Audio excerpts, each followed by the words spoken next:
The year was 1999. A group of philanthropic community members were determined to cultivate an acorn of an idea, a nonprofit organization to connect people who care with causes that matter. 25 years ago, with a group of us, were introduced to the concept of a community foundation. We had no idea that such a thing existed. A small and dedicated group with a vision to create a vehicle to steward charitable intentions into meaningful grants, all to improve quality of life in their communities for good forever. It was some trying times in the beginning, but we ended up recruiting great board members, great staff, great financial supporters, and then we had our first fund. A fund established by Ron and Anita Feller after the passing of their daughter Corinne. A basketball tournament raised nearly $5,000, but the Fellers aspired to establish a perpetual scholarship fund.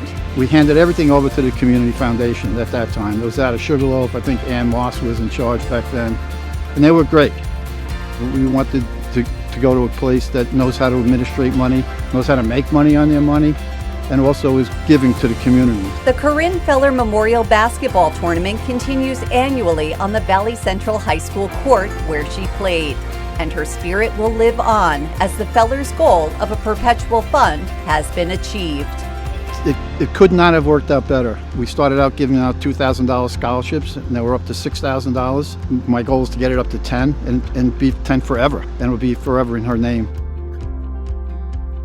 Across the county, 2 philanthropic individuals were planning their own legacies. In 2003, Oscar Greenleaf and Lillian Bauer bequeathed $1.5 million to the foundation. The funds have distributed nearly $1.9 million in scholarships to Port Jervis High School graduates. In many instances, it has been life-changing for them. The money they received from the scholarship was essentially what bridged the gap to allow them to continue higher education. The foundation was on a roll, hiring Karen Van Houten Minogue as its second executive director in 2005, and growing its geographic reach to become the community foundation of Orange and Sullivan. I've been there from the beginning, and so we've grown in the number of counties we service and the number of funds that we have and the number of people we serve. And the types of funds being established became more diverse, identifying unmet needs in communities and taking action for positive change. Donors often acting in response to the most tragic of events. Well, we tend to kind of meet some of those people during a really bad time in their life, and to be able to help them turn something so tragic into something positive, I can't even describe the feeling for that. We started the Lieutenant Greg Atlas Foundation in 2009. This was because my husband is one of the 343 firefighters who was lost on September 11th. The Lieutenant Greg Atlas Foundation has coordinated autism training for first responders. Most recently, the fund collaborated with Access Supports for Living Foundation and Cornell Cooperative Extension to establish Greg's Garden.